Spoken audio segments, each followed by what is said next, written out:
Three Ropes Wrestling is back for another week, and in this episode, we might finally gain a popularity point. Frankly, this is getting embarrassing at this point. On the program tonight, we get more information from David Marquez and the Three Ropes Championship Tournament. Word around the campfire is that Marquez has some other major news this week, so we'll be looking for that segment. Hopefully, also, he can do better than the last time. Elsewhere, we got Rick Fuller's reign of terror continuing last week. A major win over Ace Steel by putting his feet on the bottom rope for leverage. Ace Steel is in the building tonight, and apparently he has something to say about last week. We got a night of major announcements and action. Let me shut up. Let's get to the video. All right, we are back here. Cherry Hill, New Jersey is the site.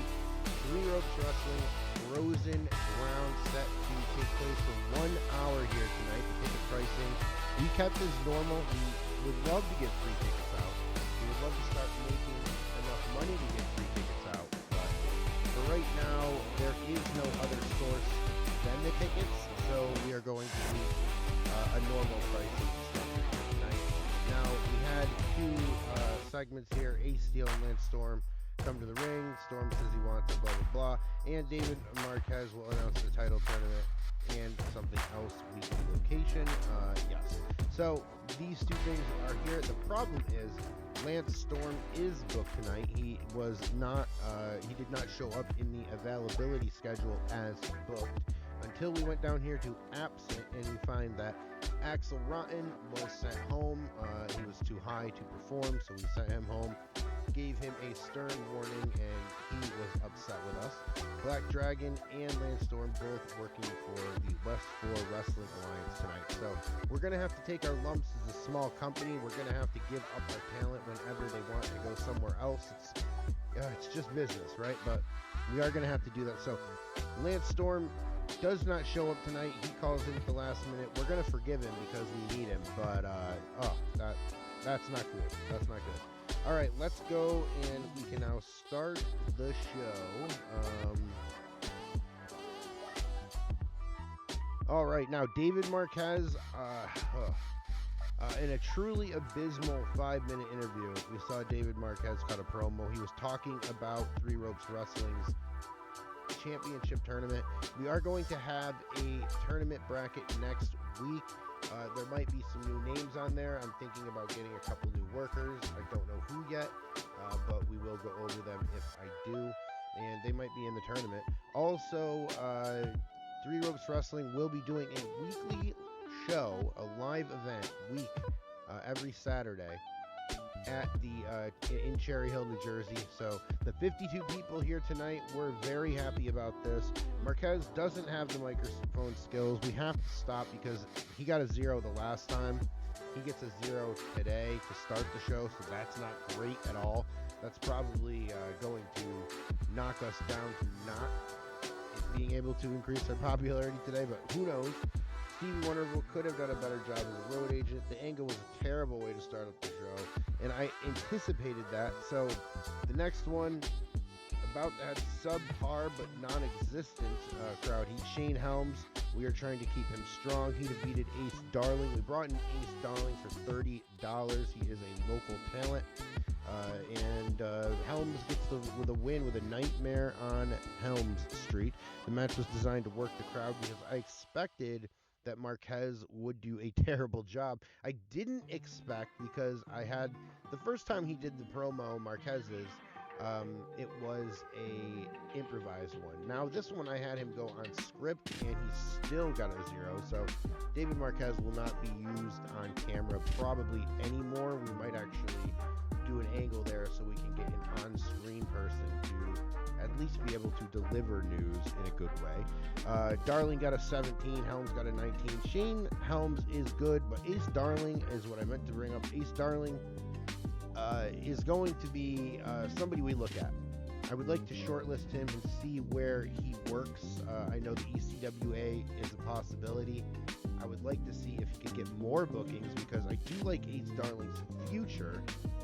Just right now, he's somebody that we'd have to build up like Helms, and we're already doing that with enough people. So we'll bring him in from time to time, but Darling did hang with Helms at least. Wonderful could have done a better road agent. So maybe we bring in an authority figure or something like that. Maybe even just not like an authority figure in a traditional sense, but more of just like a Jack Tunney type in the WWF, where he didn't affect storylines. He just was there to kind of enforce the rules. And we could also use that guy, that same person, as a maybe even on the booking team and as a road agent. But by working this crowd, the match got the fans back into the show. It was cold but heating up. It was a 14. We talked this one to death, but Darling comes up short here. Shane Helms with the win to lead off Three Ropes Wrestling. Now, in a decent match, Kodiak Bear defeated Diablos Macabre. We brought him in to get Kodiak, basically fed him to the Bear. And Diablos got a 30, the Bear got a 28. The Bear was visibly tiring towards the end. I knew that I was asking a lot of him at 7 minutes. Bear's about 400 pounds, and you can tell. So we asked a lot of him, but Diablo definitely carried a lot of this match, and it got the crowd interested again, so that's good. I have to look at Diablo. I wanted to bring him in because he was $30 as well. So, give him a shot, and that's why we do it. All right, now in a decent match, the Harlem Knights defeated Tommy Cairo and Vito LaGrasso. Mabel pinned LaGrasso with a diving leg drop. That would put anybody to sleep.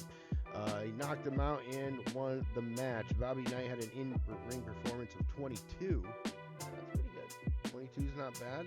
Mabel a 25, even better. Vito with a 38 and Cairo with a 32. So the people that we brought in, all $30 a night, and all worth it for sure. Wrestling rating 29, a crowd of 10 because it wasn't hot, but it ended up with a segment rating of 20. Again, Stevie, wonderful, could have done a better job.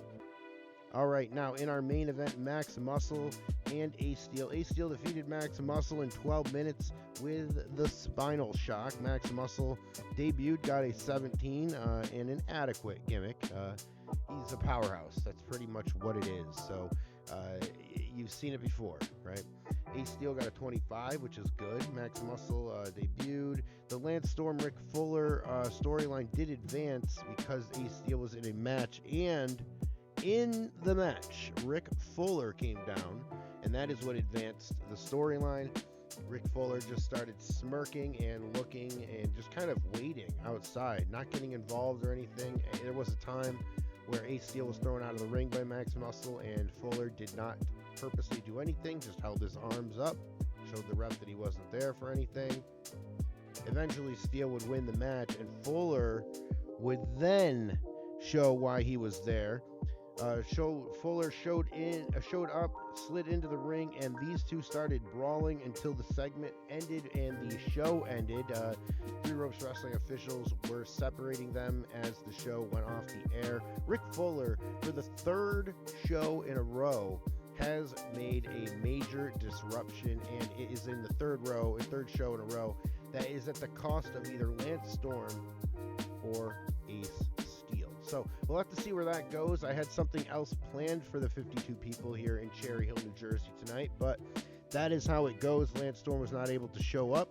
Now we see the results. The show increased our popularity in one region. Look at that.